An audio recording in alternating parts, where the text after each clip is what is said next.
you said siblings don't count. Siblings 100% count. My sister is my best friend 100%. Yeah, your siblings are your built-in besties. Like, don't discount your siblings. I love my sister so much. And yeah, she is my best friend in the world, so siblings can definitely count. I also relate to this a lot. I also went through primary school with no friends and have always sort of struggled with friendship groups and like keeping friends as well as making friends. So I definitely relate to this one, and I know how it feels. And I also have anxiety and lose confidence easily, so I definitely relate to this person. I'm just reading it again, sorry.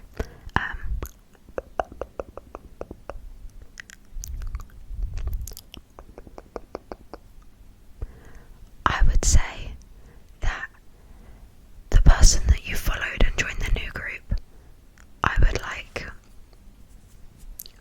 Sorry, I'm really bad at articulating myself, so I don't really know why I decided to do an advice video, because I'm like low-key really bad at giving advice, but I would say that it can be really hard to like step outside of the people you're already friends with, but it can be so worth it. So like for me personally, and I'm not saying this to like make it about me, it's just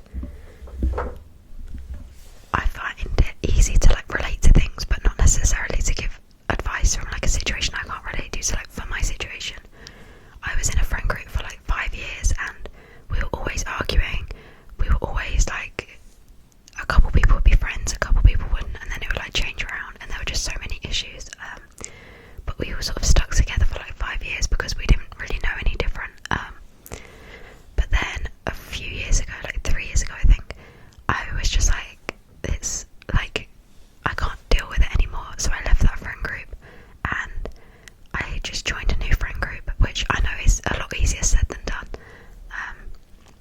Luckily someone that I was like sort of distant friends with, I just sort of clung onto them and joined their friend group, and they just sort of accepted me into their friend group, which obviously you're not always able to do that, and definitely at school it's very like cliquey, so I definitely understand that it's really hard to do that sometimes. And then the one person that I was like best friends with in my original friend group, I'm still best friends with. Like, she is my best friend along with my sister still, even though we're not in a friend group. So I would say, if there's any chance of you making friends with new people, I know it's a lot easier said than done, then I would try to do that and just like leave that group and just join a completely new one if you can. And like if you have any distant friends, or if you have anyone like in your classes that you're like friendly with but you're not like best friends outside of class, I would explore that and try and get closer to people. Yeah, it definitely depends. Like obviously you said you're at school, which makes it so much harder. Like honestly, I don't even know what advice to give, to be honest, because I struggled with this for the whole of school and it didn't get better.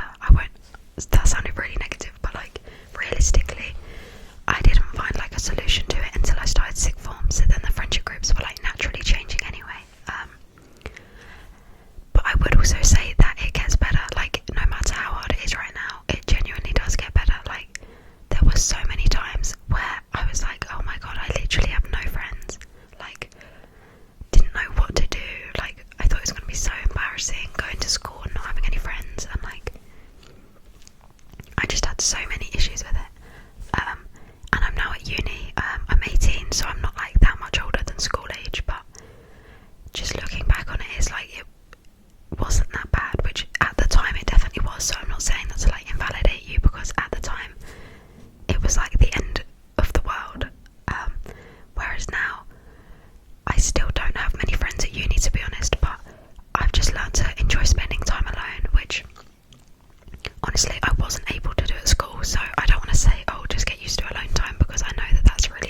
is so drama free. I just do whatever I want all the time.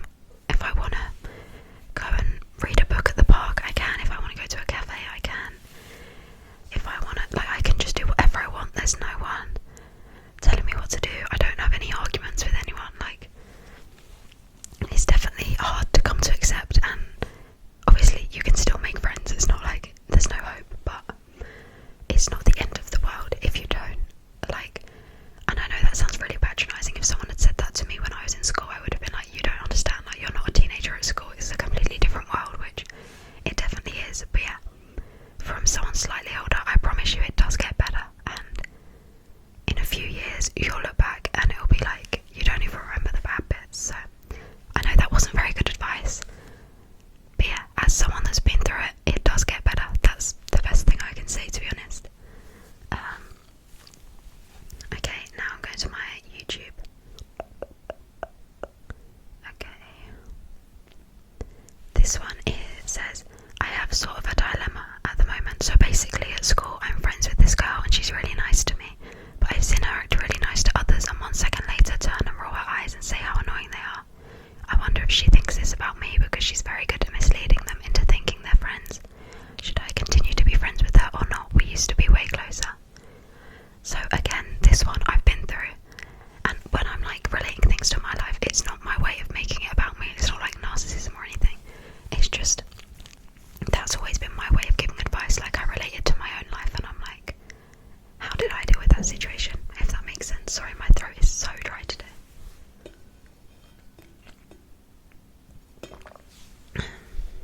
I feel like that's really loud every single time I put it down, but so this happened to me literally as soon as I came to uni.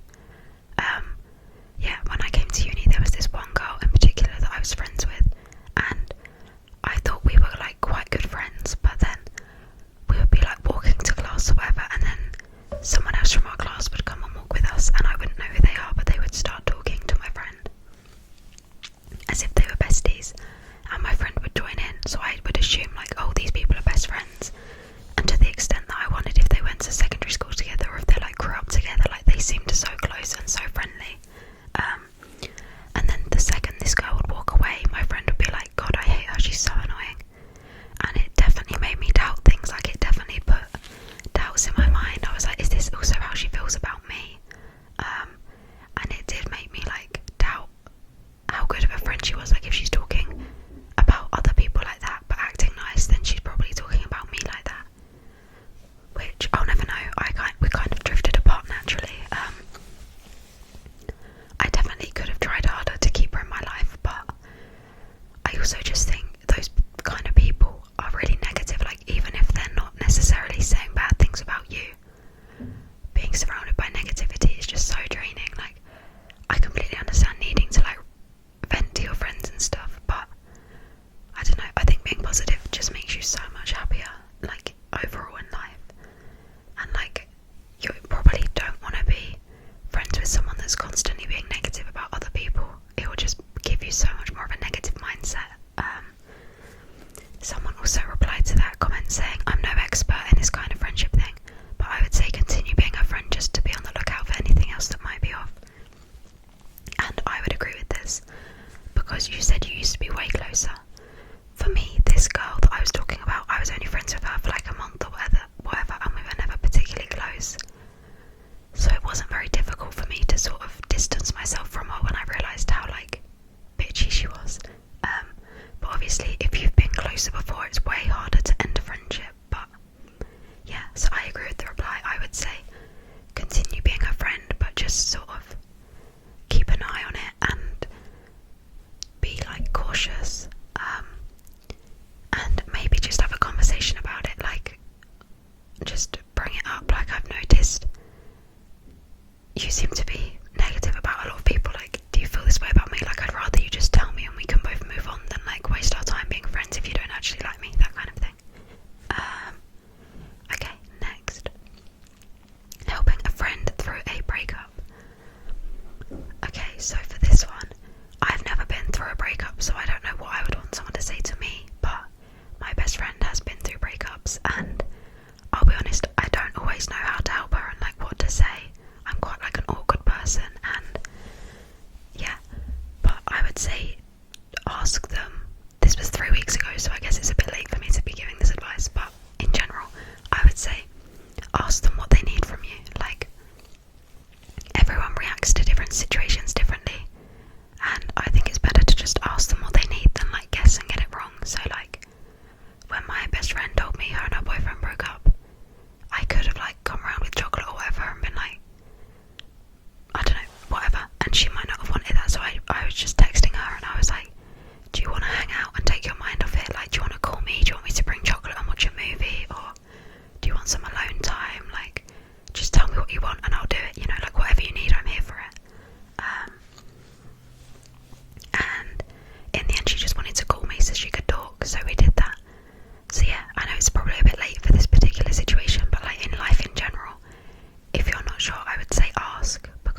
just ask. Like, some people do just want to be left alone and they just need a few days to sob and cry and let it all out, and that's all that they need. Some people need you to be there because they don't want to be alone. Some people need you to sit there in silence and just watch a movie and eat chocolate and just wallow. So everyone reacts to things differently, so I would say just ask your friend what it is that they need and just be there for them in whatever the way that they need. Okay, and the final one is advice on dealing with change. I'm graduating high school soon and I'm scared of losing friendships, having more control of myself and having to make life-changing decisions. Again, my throat is so dry, I'm so sorry.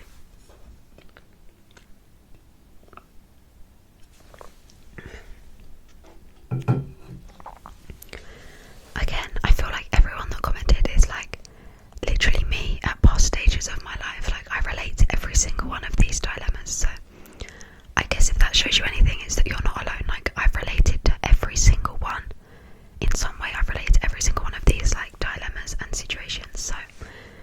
So many people go through the exact same thing. You just don't know what people are going through. So yeah. So for this one, again, I'm in my first year of uni. So I graduated high school. Well, I'm in the UK, but I'm the equivalent of graduated high school last summer. And I was so scared of dealing with change and losing friendships and everything that you talked about. So I'll start with losing friendships. Honestly, you have to work to maintain your friendship. Well, it depends how close you are to begin with, to be fair. And like, it definitely depends friendship to friendship. But for me, there's this one friend that I've been friends with since I was 4 years old, and we're still best friends. And we vlog to each other every single day. I don't know if everyone does that. I don't know if that's like a normal thing, but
someone that is now, I'm in exam season of my first year of uni or college, and genuinely I'm really happy with where I am with my friendships. It's definitely an adjustment. Like at the start of the year I really struggled with it, but now I am so much more independent, and I'm so much more like, yeah, just independent. Like I can do so many things alone, and that's another thing I would say. So another thing you mentioned was having more control. I'm just going to adjust.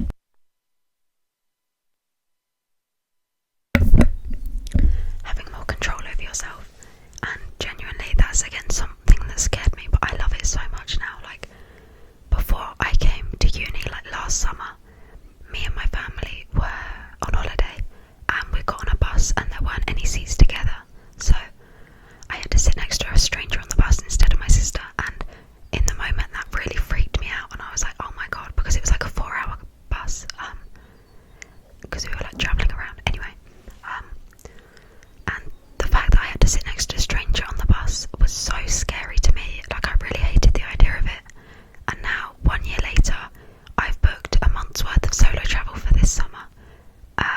I'm flying alone, I'm, doing everything alone, and I just have so much more independence. I can do anything alone. Like I'm not restricted by not having friends to travel with or whatever. So I would say even if you do lose your friendships, which it doesn't happen to everyone, it definitely doesn't, but even if you do see them less often, it does give you the opportunity to grow as a person and gain independence, and the only person that you're going to be spending the rest of your life with is yourself. Like every single minute for the rest of your life you will be with yourself. So even if you do sort of lose your friendships or talk to them less often, you can just like work on yourself, which obviously can be hard, but it is so worth it. Like literally at the start of this year I didn't do anything alone. Like I wouldn't have gone to the cinema alone, I wouldn't have gone to like a coffee shop alone, I wouldn't have got the bus alone, let alone a flight. And now I've booked my flights, I go to the cinema quite regularly on like little solo days. I love going to coffee shops alone and studying or reading. Like being able to be independent and do things for yourself is so freeing and gives you so much more like opportunities. I don't know if that whole ramble I just went on really related to your question, but I would just say don't be scared of it. Like embrace everything. I don't know if you're going to college or not, so maybe that wasn't relevant, but even if you're not, change is very scary, but I would say just embrace it. And like, sure, you might lose a friendship, but that might give you the opportunity to make another friend that's even better, or you might talk to your friends less and not have as much time to hang out with them, but then you might have more time to gain independence and get used to doing things alone and gain more like, I don't know what I'm saying, you know what I'm saying, but yeah, and having more control of myself, that is like the thing that I love the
hard, and I'm really pleased with my decision.